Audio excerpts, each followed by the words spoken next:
Morning दोस्तों। आज मैं लेकर के आया हूँ क्लास 9th बिहार बोर्ड की आखिरी कविता, the last poem, and its title is Abraham Lincoln's letter to his son's teacher. ये एक बहुत खूबसूरत कविता है। It is really a beautiful poem by which Abraham Lincoln has given some suggestion to his son's teacher. Let's start the video. First of all, we have to study about the poet. सबसे पहले हम poet के बारे में पढ़ेंगे, यानी Abraham Lincoln जी के बारे में पढ़ेंगे। तो आपके स्क्रीन पे है अब्राहम लिंकन के बारे में कुछ सूचनाएं। Abraham Lincoln 1809 to 1865, the sixth president of the United States of America, successfully led his country through its greatest internal crisis, the American Civil War. Abraham Lincoln, जिनका जन्म 1809 से 15, यानी इनकी exact date of year, birth of year वो ज्ञात नहीं है, तो 1809 से लेके 1815 के बीच में इनका जन्म हुआ है और 1865 यानी 1865 में इनकी मृत्यु हुई है। तो अब्राहम लिंकन संयुक्त राज्य अमेरिका के 16वें राष्ट्रपति थे, ने अपने देश के सबसे बड़े आंतरिक संकट अमेरिकी गृह युद्ध के दौरान अपने देश का सफलतापूर्वक नेतृत्व किया। यानी जिस समय अमेरिकन सिविल वार हो रहा था उस समय अब्राहम लिंकन वहां के 16वें राष्ट्रपति थे और उन्होंने सफलतापूर्वक अपने देश को इस आंतरिक संकट से बचाया। आगे उनके बारे में है आपके स्क्रीन पे। He introduced measures that resulted in the abolition of slavery, issuing his Emancipation Proclamation in 1863 and promoting the passage of the 13th Amendment to the Constitution. उन्होंने 1863 में मुक्ति की घोषणा पत्र जारी की और संविधान में 13वें संशोधन के पारित होने को बढ़ावा देने के परिणाम स्वरूप गुलामी को समाप्त करने के उपायों को पेश किया। यानी 3 ये प्रमुख काम उनके रहे कि उन्होंने 1863 में इमेंसिपेशन प्रोक्लेमेशन उन्होंने जारी किया, यानी मुक्ति का घोषणा पत्र, जिससे गुलामों की जो पहले स्लेवरी है, एबोलिशन ऑफ स्लेवरी जो है, इसके जरिए खत्म हुई। उसके बाद 13वां संशोधन उन्होंने जो है, यानी संविधान में जो अमेरिकन संविधान में हुआ, उसको बढ़ावा दिया और इसी के परिणाम स्वरूप जो है गुलामी की प्रथा वो पूरी तरह से खत्म हुई। Lincoln successfully rallied public opinion through his rhetoric and speeches. Lincoln held a moderate view of Reconstruction, seeking to speedily reunite the nation through a policy of generous reconciliation. इस लाइन का मतलब यह हुआ कि लिंकन ने सफलतापूर्वक अपनी अलंकृत भाषा, यानी ये तो एक लॉरेट थे, एक बेहतरीन स्पीकर, उन्होंने अपनी अलंकृत भाषा और भाषणों के माध्यम से जनमत को एकत्र किया, यानी जितने भी जन समूह थे उनको इकट्ठा किया। इनके भाषण में वो जो था वो प्रभाव था। लिंकन ने पुनर्निर्माण के बारे में एक उदार दृष्टिकोण रखा, यानी फिर से अमेरिका को पुनः निर्मित करने के लिए उन्होंने क्या किया कि पूरी तरह से उदारवादी रवैया अपनाया, जिसमें तेजी से उदार पुनर्विचार की नीति के माध्यम से राष्ट्र को फिर से एकजुट करने की मांग की गई। तो इनका ये बड़ा योगदान रहा है अमेरिका के रिकंस्ट्रक्शन में और रिकॉन्सिलेशन में। आगे कहता है कि his assassination in 1865 was the first presidential assassination in US history and made him a martyr for the ideal of national unity. 1865 में उनकी हत्या अमेरिकी इतिहास में पहली राष्ट्रपति की हत्या थी। यानी इससे पहले किसी अमेरिकन राष्ट्रपति की हत्या नहीं हुई थी। ये पहले राष्ट्रपति थे जिनकी हत्या हुई, और उन्हें राष्ट्रीय एकता के आदर्श के लिए एक शहीद के रूप में स्वीकार किया गया। यानी वो पूरी तरह से राष्ट्रीय एकता के लिए एक शहीद के रूप में स्वीकार किए गए। The present piece, Abraham Lincoln's letter to his son's teacher, is a wonderful piece of suggestion as to the kind of education a child should receive. अब ये जो वर्तमान रचना है, यानी वर्तमान रचना अब्राहम लिंकन का अपने बेटे के शिक्षक को पत्र, एक अद्भुत सुझाव है जिस तरह की शिक्षा बच्चे को मिलनी चाहिए। तो ये बहुत खूबसूरत पोएम है, हम इसको पढ़ेंगे। तो फिर से मैं आपका स्वागत करता हूं। ये इस पोएम को मैं पढ़ने जा रहा हूं जिसका टाइटल है Abraham Lincoln's letter to his son's teacher. बहुत खूबसूरत कविता है। मैंने कुछ इसे टुकड़ों में बांटा है ताकि समझ में आए। टोटल 17 इसके स्टैंजा जो है वो उसमें मैंने बांटा है और इसे हम पढ़ेंगे। तो आपके स्क्रीन पे है पहला stanza. He will have to learn, I know, that all men are not just, all men are not true, but teach him also that for every scoundrel there is a hero. तो पहला जो stanza है इसमें पूरे 5 line लिए गए हैं। वो कहते हैं कि जो अपने बेटे के शिक्षक को एक पत्र उन्होंने लिखा और लिखने के पश्चात ये कहा कि he will have to learn, उसे सीखना होगा। आई नो, मुझे पता है कि उसे सीखना होगा। That all men are not just, कि सभी आदमी सही नहीं होते हैं, यानी सब अच्छे नहीं होते, कुछ इंसान बुरे भी होते हैं। All men are not true, सभी आदमी सच्चे नहीं होते, यानी सभी व्यक्ति सच्चाई का पालन नहीं करते। For every scoundrel there is a hero, कहते हैं कि हर बदमाश व्यक्ति में एक हीरो होता है, यानी हर बदमाशी व्यक्ति में एक अच्छा दिल होता है और इसके जरिए वो हीरो बन सकता है। यानी उन्होंने एक सजेशन दिया अपने बेटे के शिक्षक को कि ऐसे अगर शिक्षा दें, अगर बदमाशी अगर इसमें पाए तो ये देखें कि इसमें भी हीरो बनने की क्षमता है और इसे हीरो बनाएं। अगले स्टैंजा में वो कहते हैं that for every selfish politician there is a dedicated leader, teach him for every enemy there is a friend. वो कहते हैं कि हर स्वार्थी राजनेता में एक समर्पित नेता होता है। यानी वो कहते हैं कि कोई अगर स्वार्थी है तो हमेशा स्वार्थी बना रहे, ये कोई जरूरी नहीं है। वो एक डेडिकेटेड लीडर हो सकता है, दूसरों का दुख दर्द सुन सकता है। Teach him for every enemy there is a friend, और उसे सिखाइए कि हर दुश्मन में मित्र होता है। यानी अगर आप चाहें तो अपने दुश्मन को भी मित्र बना सकते हैं। यानी अपने बेटे में उन्होंने कहा शिक्षक को कि इसमें वो क्षमता लाएं ताकि ये अपने दुश्मन को मित्र बना सके। अगले स्टैंजा में कहते हैं, आपके स्क्रीन पे है, it will take time I know but teach him if you can that a dollar and is of far more value than 5 pound। इस लाइन में इन्होंने बहुत गहरा राज ऐसे पोएम का दिया है, रखा है। वो कहते हैं कि it will take time I know, मैं जानता हूं इसमें समय लगेगा। यानी जो मैं आपको जिम्मेदारी जो दायित्व दे रहा हूं मुझे पता है इसमें समय लगेगा, but teach him if you can, मगर उसे सिखाइए अगर आप उसे सिखा सकते हैं।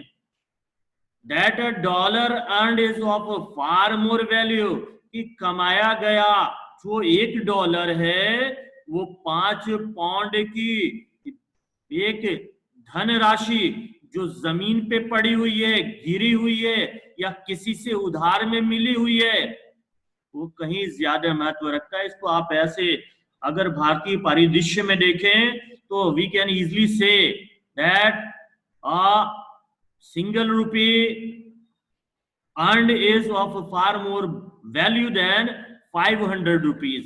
यानी एक सिक्का कमाया हुआ, 1 रुपया कमाया हुआ 500 रुपए जो पड़े हुए हैं जमीन पे उससे ज्यादा महत्व रखते हैं। यानी उसे ये समझाइए कि अपनी कमाई हुई, अपनी अर्जित की हुई धनराशि में विश्वास करे, किसी से लेने देने और या किसी भाग्य के पक्ष में न रहे कि जमीन पे मिला हुआ उसके जो धन है वो मूल्यवान है।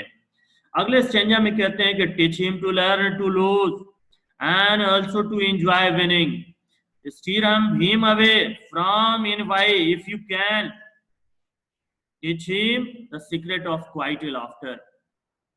अगले स्टेंजा में कहते हैं कि teach him to learn to lose, उसे हारना सिखाएं। क्या सिखाएं? उसे हारना सीखना सिखाएं। यानी हारना कैसे है ये भी उसे सिखाएं। And also to enjoy winning, और उसे जीतने का आनंद भी लेना सिखाएं। आगे कहते हैं कि steer him away from envy, और ईर्ष्या से उसे दूर का मार्ग दिखाएं। यानी ईर्ष्या जो है वो बुरी चीज है, उसे कहें कि ये बुरी चीज है, इससे दूर रहे, उसे ये सिखाएं। If you can teach him the secret of quiet laughter, और साथ ही साथ उसे आप जो शांत हंसी है, जो चुपचाप हंसी जाए, जो मंद मंद जो हंसी जाए, उसके रहस्य को समझाएं कि ये हंसी कितनी खूबसूरत हंसी हो सकती है और इसके पीछे एक गहरा राज छिपा हो सकता है। यानी दूसरे को उपहासात्मक हंसी, यानी दूसरे का माखौल उड़ाना, मजाक उड़ाने वाली हंसी से बेहतरीन हंसी है कि आप शांत किसी अच्छी चीज पे हंसें।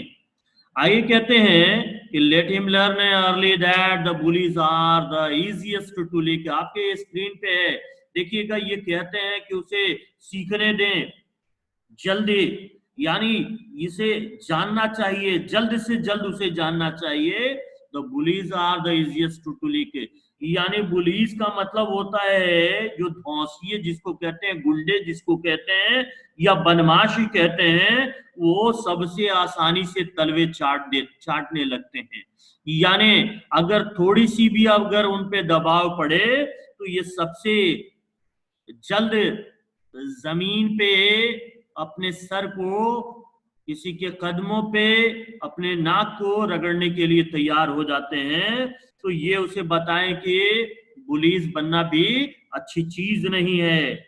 अगले स्टैंजा में कहते हैं teach him if you can the wonder of books but also give him quite time to ponder the internal mystery of words in the sky, bees in the sun, and the flowers on a green hillside. A beautiful line it is. ये बहुत खूबसूरत ये stanza है, इसे आप सुनेंगे।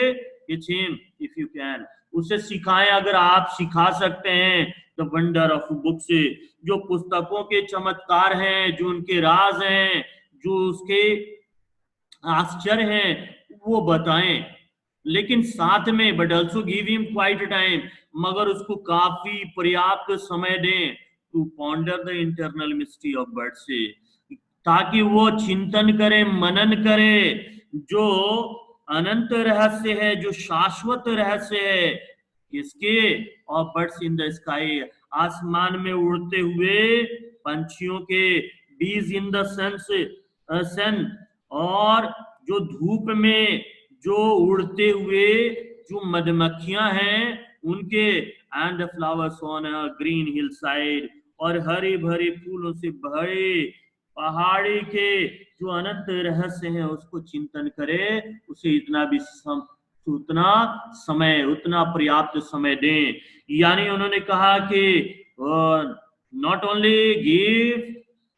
Only give the knowledge of books but also give him sufficient time to ponder about the nature, यानी वो प्रकृति के बारे में भी जाने, वो सिर्फ किताबी कीड़ा न हो, किताब के बारे में जानने वाला न हो, उसे इतना समय दें कि इन सब चीजों के बारे में जाने।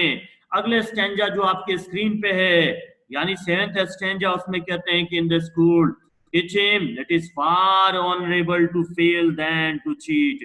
इन्होंने ये साथ में कहा कि जब कभी वो स्कूल में हो तो उसको स्कूल में उसे सिखाएं, विद्यालय में उसे सिखाएं कि असफल होना बहुत सम्मानजनक है नकल करने की तुलना में। यानी उसे नकल करना न सिखाएं, यानी उसे सिखाएं कि भले वो असफल हो जाए, फेल हो जाए, मगर किसी की नकल न करे। ऐसी सफलता किसी काम की नहीं होती जो नकल करने के पश्चात मिली हो। अब आगे के स्टैंजा में वो कहते हैं, क्या कहते हैं? Teach him to have faith in his own ideas even if everyone tells him they are wrong। Teach him to be gentle with gentle people and tough with the tough।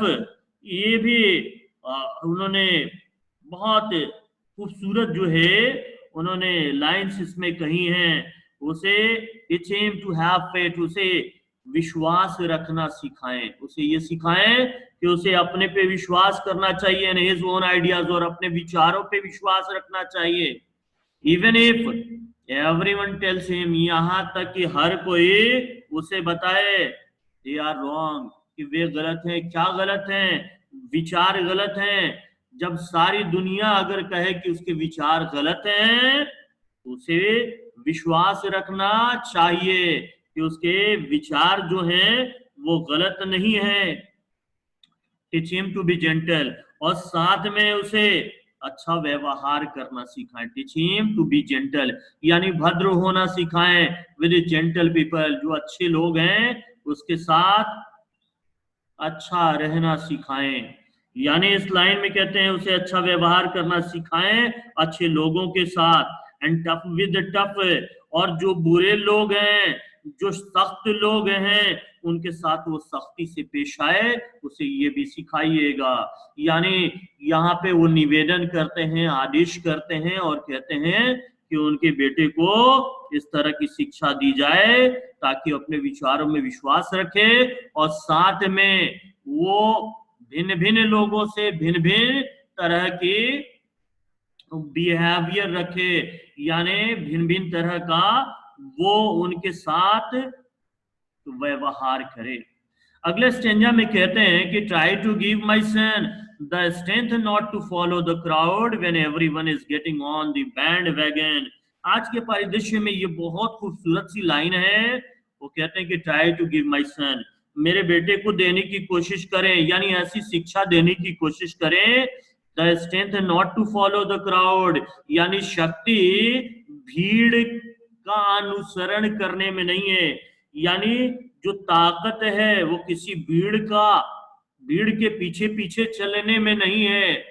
When everyone is getting on the bandwagon, जब सभी सवार हो रहे हो टोलियों वाली गाड़ियों में, यानी जब जत्थे के जत्थे लोग जा रहे हैं। आजकल यही होता है कि लोग क्या करते हैं, छोटी सी बात पे भीड़ इकट्ठा हो जाती है और इसके पीछे सारे लोग चल पड़ते हैं और उसके बाद हिंसा करते हैं और लोगों को नुकसान पहुंचाते हैं। तो उन्होंने साथ में ये कहा कि उसको ये बताएं कि ये जो शक्ति है किसी भीड़ का अनुसरण करने में नहीं है। अगले स्टैंजा में कहते हैं जो आपके स्क्रीन पे है, teach him to listen to all men but teach him also to filter all he hears on a screen of truth and take only the good that comes through। वो कहते हैं कि मेरे बेटे को सिखाइएगा, टीच हिम, उसे सिखाएं to listen to all men, यानी हर व्यक्ति को सुने, उसे ये सिखाएं कि उसे सभी व्यक्तियों को, सभी आदमियों को सुनना सिखाएं। But teach him also to filter, लेकिन उन सुनी गई बातों में से उसे फिल्टर करना सिखाएं, यानी छानना सिखाएं। All he hears on a screen of truth and take only the good that comes through. वो कहते हैं कि teach him to listen to all men, उसे सिखाएं कि हर व्यक्ति को सुने, but teach him also to filter, साथ में उसे सिखाएं कि उसे किस तरह से फिल्टर करना है, किस तरह से छानना है। All years on A screen of truth, गलत और सही को सच की छलनी में अलग करना भी सिखाएं। And take only the good that comes through, और इस छलनी के जरिए यानी सच की छलनी के जरिए जो बातें आए सिर्फ उन्हीं अच्छी बातों को ले और बाकी सब चीजों को वो फेंक दे, यानी बुरी बातों को निकाल दे और अच्छी चीजों को ले। ये इस लाइन में उन्होंने कहा है। आगे कहते हैं कि teach him if you can how to laugh when he is sad, teach him there is no shame and tears. उन्होंने कहा अपने बेटे के शिक्षक को कहा कि teach him if you can, अगर आप सिखा सकते हो तो सिखाएं how to laugh when he is sad, जब वो उदास हो तो कैसे हंसते हैं, यानी उदासी के दौरान भी किस प्रकार से हंसना चाहिए, अपना आत्मबल नहीं खोना चाहिए, उसे ये सिखाएं। There is no shame in tears, और साथ में सिखाएं कि जब किसी तरह का दुख हो, किसी तरह का की शर्मिंदगी हो, किसी तरह की गलती हो गई हो, उस पे आंसू बहाना वो बुरी बात नहीं, उसमें शर्म की बात नहीं है। जब भी उसे आंसू बहाने का मन करे, जब उसके दिल पे किसी तरह का बोझ हो तो वो अपने आंसू को बहाए, ये कोई शर्म की बात नहीं है। आगे कहते हैं teach him to scoff at cynics and to beware of too much sweetness. आपके स्क्रीन पे है ये लाइन, इस लाइन में उन्होंने बहुत खूबसूरत संदेश दिया है। हमारे समाज में बहुत सारे लोग होते हैं जो दूसरे का मजाक उड़ाना, उपहास उड़ाना, उस जिसका निंदा करना उनकी आदत होती है, यानी लोगों की निंदा करना उनकी आदत होती है। तो अपने बेटे के शिक्षक को ये कह रहे हैं कि teach him to scoff at cynics, यानी उसे सिखाएं उपहास करना। किसका? सिनिक्स का। सिनिक्स का मतलब होता है दोषदर्शी, जो सिर्फ दोष देखने वाले होते हैं, हमेशा कमियां निकालने वाले होते हैं। तो ऐसे कमियां निकालने वाले के ऊपर उपहास करे, वो हंसे, ना कि उनकी बातों में अपने आप को दुखी करे, अपने आप को तकलीफ में डाले। And to beware of too much sweetness, और साथ में जो चापलूस हैं, जो मीठी मीठी बातें कर करके लुभाते हैं, ऐसे भी वो सावधान रहना चाहिए, उसे ये भी सिखाएं। यानी न तो निंदा करने वालों की बातों में आए और न चापलूसों की बातों में आए, ये दोनों नुकसान करने वाले होते हैं, किसी के जीवन के साथ वो खेल सकते हैं। तो ऐसे में मेरे बेटे को सिखाएं कि न चापलूसों की बातों में आए और न निंदा करने वालों की, जो कमियां निकालने वाले हैं, उनकी बातों में आए।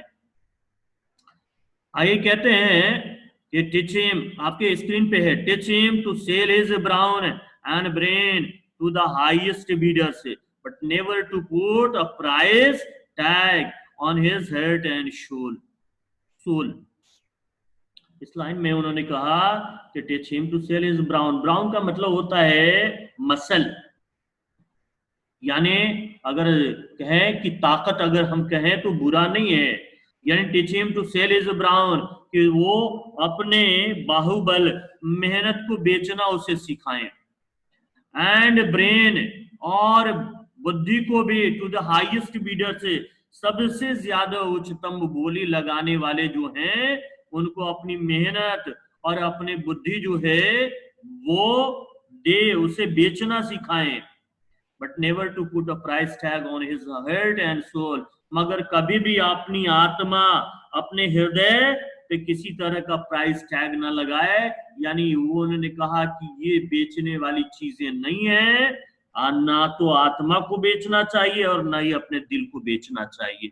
यानी कभी कभी हम अपने जमीर को गिरवी रख कर करके, बेच कर करके, और कुछ अपना फायदा कमाना चाहते हैं, तो मेरे बेटे को ये कहिएगा, उसे ये सिखाइएगा कि वो कभी अपना जमीर न बेचे, कभी अपनी आत्मा न बेचे, किसी छोटे से फायदे के लिए या बड़े से बड़े फायदे के लिए वो कभी अपने आत्मा को न बेचे। हाँ, अपने मेहनत और अपने बुद्धि को बेचना, सबसे ज्यादा जो बोली लगाने वाले हैं उनको बेचे, इसमें कोई बुराई नहीं है।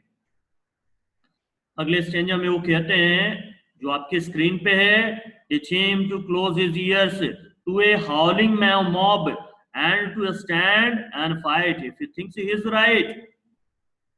वो कहते हैं teach him to close his ears, उसे सिखाएं अपने कानों को बंद करना, टू ए हाउलिंग मॉब। हाउलिंग का मतलब होता है यानी बहुत जबरदस्त भीड़। यहाँ पे फारसी का मतलब है यानी उग्र भीड़। जब बहुत ज्यादा उग्र हो तो अपने कानों को वो बंद करे, उसे ये सिखाएं, यानी जो भीड़ कहे उसी की बातों को वो न सुने, क्योंकि भीड़ में कही गई बात कोई जरूरी नहीं है कि वो सही हो।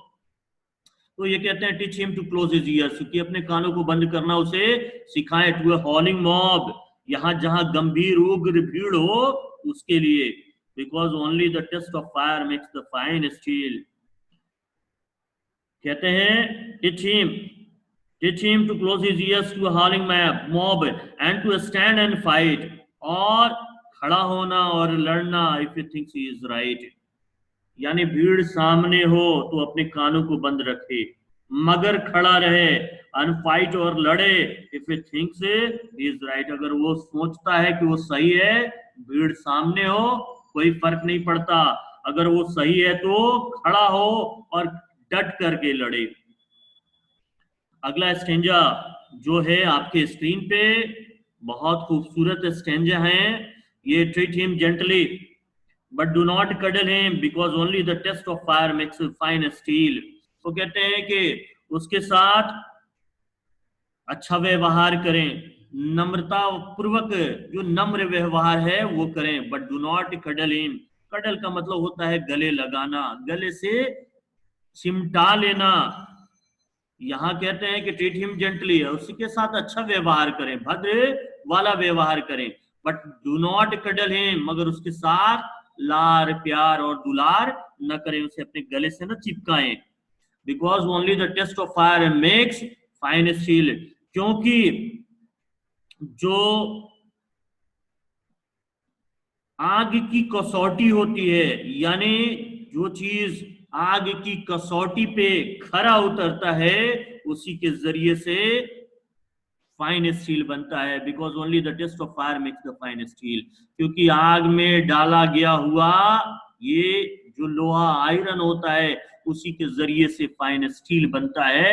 मेरे बेटे को इतना कमजोर न बनाए, उसे गले में लगा के न रहे, हमेशा उसे लार प्यार देने की जरूरत नहीं है, उसके साथ ऐसा व्यवहार करें ताकि आने वाले समय में वो स्टील की भांति हो, वो बेहतरीन स्टील बने।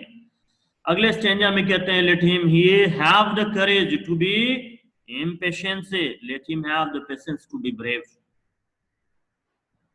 इस लाइन में कहते हैं उसे हिम्मत रखने दें जब वो अधीर हो, यानी जब वो बेचैन हो तो अपनी हिम्मत को न गंवाए, यानी उसे ये सिखाएं कि जब वो उसमें किसी तरह की अधीरता हो तो भी वो साहस रखे। Let him have the patience to be brave, और उसे धैर्य रखने दे बहादुर बनने के लिए, यानी बहादुर बनने के लिए भी धैर्य पेशेंस की जरूरत होती है, एक दिन में कोई बहादुर नहीं बनता। यानी इसमें उन्होंने दो बातें कही हैं, जब वो बेचैन हो अधीर हो तो उसे हिम्मत रखने की का गुण सिखाएं, उसे तरीका सिखाएं कि बेचैनी में भी हिम्मत रखी जाती है, और साथ में let him have the patience to be brave, और उसे धैर्य रखने को कहें, रखने दें जब वो बहादुर बनना चाहिए, यानी बहादुर बनने के लिए एक या दो दिन में बहादुर नहीं बना जा सकता है। अगले स्टैंजा में कहते हैं it's him always to have sublime faith in himself because then he will have sublime faith in mankind। वो कहते हैं कि teach him always to have sublime faith, उसे हमेशा सिखाएं अपने आप में सर्वोत्तम विश्वास रखना। सबलिम, सबलिम का मतलब होता है सर्वोत्तम, बेहतरीन, सबसे बेहतर। उसे सिखाएं कि वो सबसे बेहतरीन, उसे विश्वास रखना चाहिए खुद में। because then he will have some faith in my mankind, तब क्योंकि तभी he will have some faith in mankind, वो उसके पास मानव जाति में विश्वास, सर्वोत्तम विश्वास रखने का सलीका होगा। Because then he will have sublime faith in mankind, क्योंकि तब उसके पास होगा मानव जाति में सर्वोत्तम विश्वास, वो मानव जाति में सर्वोत्तम विश्वास रख सकेगा। आखिरी जो लाइन में कहते हैं this is a big order, वो कहते हैं टीचर को कि ये सबसे बड़ा आदेश है, जो मैंने कहा इन सबको फॉलो करना। But see what you can do, मगर ये देखो कि तुम क्या कर सकते हो, क्या सिखा सकते हो, ये देखो। Is such a fine fellow, वो एक बेहतरीन मेरा बेटा है, वो बेहतरीन लड़का है, एक अच्छा व्यक्ति है मेरा बेटा, माई सन। तो इस खूबसूरत एक संदेश के जरिए, पत्र के जरिए अब्राहम लिंकन ने अपने बेटे के शिक्षक को कुछ कुछ प्रिंसिपल, कुछ टर्म्स एंड कंडीशंस, कुछ तरीके बताए हैं जिससे उनके बेटे को एक आइडियल मैन बनाया जा सके। तो ये खूबसूरत कविता थे, और ये कविता, ये पोएम सबको सुननी चाहिए और बार बार सुननी चाहिए, ताकि वो सारे जो क्वालिटीज हैं जो अब्राहम लिंकन अपने बेटे में देखना चाहते थे, वो बच्चों में लाया जा सके। तो ये खूबसूरत सी पोएम थी आपके लिए। अगर आपको ये पसंद आए तो अपने दोस्तों के बीच शेयर कीजिए, लाइक कीजिए, सब्सक्राइब कीजिए, बेल आइकॉन को दबाइए, ताकि जितने भी नए वीडियो आए आपको प्राप्त हो सकें। और चैनल को सब्सक्राइब जरूर कीजिएगा, अपने कमेंट जरूर कीजिए। और अगर आप चाहते हैं कि इंग्लिश सीखना, बोलना, तो हमारे सेंटर पे आइए। I will teach you how to speak, how to write, everything. Thank you and have a nice day.